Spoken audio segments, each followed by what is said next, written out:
Welcome back to Mindful Actions, where we dive into practical steps to build mindfulness into our everyday lives. I'm Beth, your host, and today we are talking about how do we celebrate our strengths when we tend to be our own harshest critics. And not only how do we celebrate our strengths, but how do we find out and figure out what our strengths are? How do we find the things that resonate with us and that we are good at?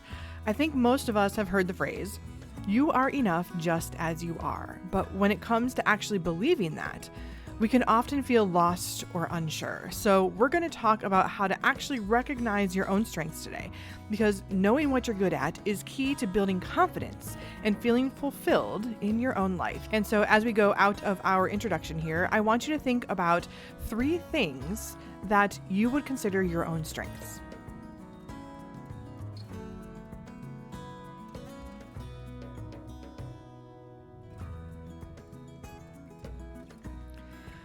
We've all been there, feeling like we are not good enough or struggling to see our own value, especially when we tend to be a little bit hard on ourselves. While it's easy to tell ourselves, "I am enough," truly believing it and embracing our unique strengths is a whole different story. You can tell yourself, "I am enough," so many times. But if you don't actually believe it, it's never going to matter. It's never going to change your mindset. Telling yourself and believing yourself is where like 90% of our internal struggles come from. So how do we actually recognize what we're good at? And even more importantly, how do we celebrate those strengths instead of just brushing them off as something that is completely normal and doesn't make us unique? And then how do we break this self-criticism cycle? How do we break this cycle of thinking that we are not good enough? So I'm going to today list 4 mindful ways that you can help to pinpoint your own unique skills. And these will all be listed in the show notes below so that you don't have to try and remember all of it. So the first one is to reflect on what feels natural to you. One of the very first ways to recognize what you're good at is to pay attention to the things that feel easy or natural for you. We tend to overlook our own strengths because we just assume that if it's easy for us, it's going to be easy for everyone. But that's not true at all. We all have natural abilities that might come effortlessly to us, but they don't come effortlessly to everyone else. So take some time to reflect on what you do with ease. What just feels natural to you, whether it's problem solving or organizing, creating or communicating. These are the things that you are naturally wired to excel at, and it's pretty awesome. So before I jump into number 2 on the list, I want to tell a really quick story about this one. The other night at bedtime, I had just finished reading a story to my daughter, she's just learning how to read right now. And she goes, "Mom, you are really good at reading." And while I take that as a completely flattering compliment, this is also a comment that we as adults would probably brush off as just a cute thing as kids say. "Oh, she thinks I'm good at reading. Yeah, it's because I'm an adult and I just do it." But there is some truth behind kids noticing these things. So yes, it is common for adults to know how to read. But knowing how to read is not necessarily the unique part. There is a deeper level that goes into reading, such as comprehension and remaining focused. And in this case, reading aloud by adding in emotions and inflections and different voices for characters. So she told me I was good at reading, but what she was really taking from this experience was not just the words on the page. She was immersed in the storytelling aspect, in the storytelling atmosphere of it, which then can be connected back to podcasting for me, which is something that I really enjoy and it feels natural to me. So it's kind of cool to be able to recognize these completely normal things that we do on a daily basis, but then connecting them and how they influence other areas of our lives. And that's the part that makes us unique. So yes, I'd like to read and I read well, but that's not the whole story of it. It's also about the talking and the storytelling and being able to transform the words on a page into something else. So number 1 on this list of finding your own strengths is to reflect on what feels natural to you. So number 2 on the list for finding your strengths is asking for outside feedback. And sometimes this can be awkward. But I think that you can figure out some different ways that you can maybe incorporate it into conversation. Sometimes it's hard for us to see our own strengths, but the people close to us or who interact with us often can often pinpoint them a lot easier than we can. So ask friends and family or coworkers or other people in your inner circle what they think that you are good at, what you excel at. And this can be an eye-opening exercise because they will likely name things that you would never have even thought of. And I just had this conversation with my husband recently because he was like, I'm really bad at this one thing. And I was like, well, yeah, compared to a physicist, I guess you are kind of bad at it, but compared to a normal person who wasn't trained professionally in it, you're pretty good. And he was like, oh, I guess you're right. When we have certain skills, we expect ourselves to be good at them. We have high expectations for ourselves because we know that it's something that we can do. And so we don't necessarily think it's a strength because we're putting it on a pedestal. We're not realizing how naturally it actually comes to us. So it's amazing how often others can see talents in us that we overlook or undervalue in ourselves.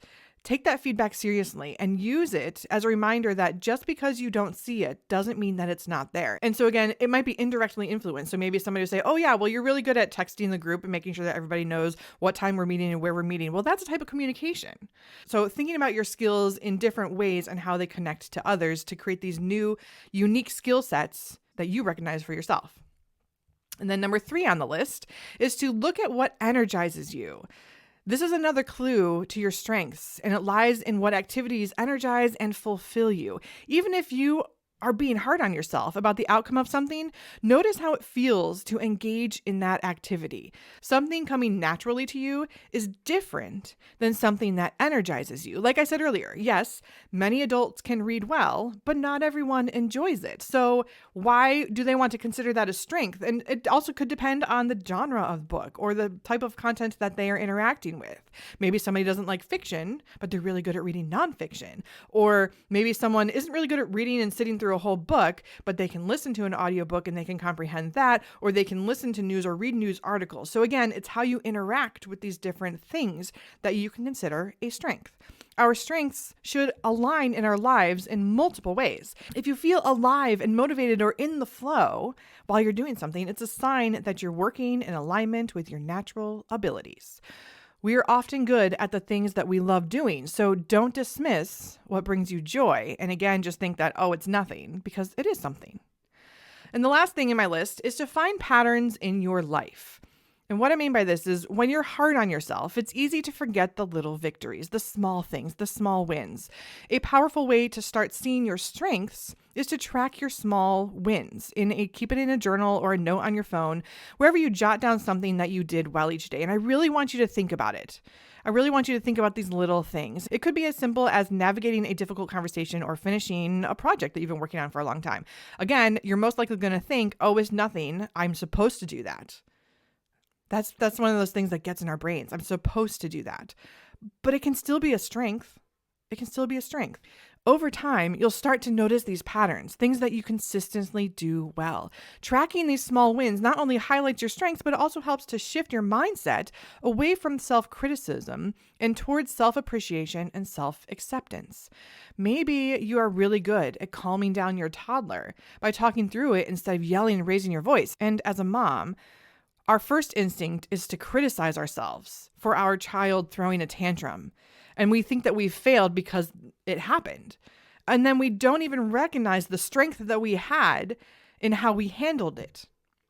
The criticism comes before the praise in our brains so often. And this is why sitting down and jotting these small wins down is so important, because otherwise it may get ignored. And you may only remember that tantrum and you may not remember how you handled it. And so work on finding these patterns of the things that you do in your everyday life. So your mindful action for this week is to do these 4 things that I mentioned and to begin to truly recognize and hone in on your strengths. Number 1, reflect on what feels natural. Then ask others for feedback. Notice what energizes you and find the patterns in your small wins. Again, these will all be listed in the show notes below, so you don't have to remember it all.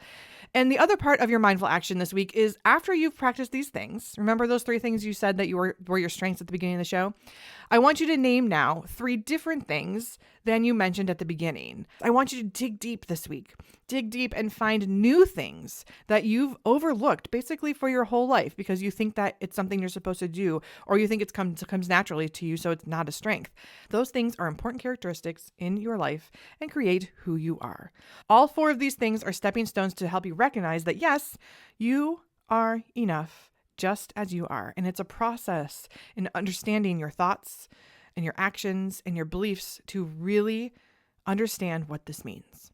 You have unique skills and you deserve to celebrate them. The more we practice these steps, the easier it becomes to shift our mindset away from self-criticism and toward self-acceptance and self-love. Remember, you are already equipped with everything you need. It's just a matter of acknowledging it and celebrating it. Thank you for tuning in to Mindful Actions today. If this episode resonated with you, please subscribe and comment or leave a review if you're enjoying Mindful Actions, because I love being here and I hope you do too. Until next time, take a deep breath, celebrate your wins, and remember, you are enough. Sending you out with peace, love, and Om.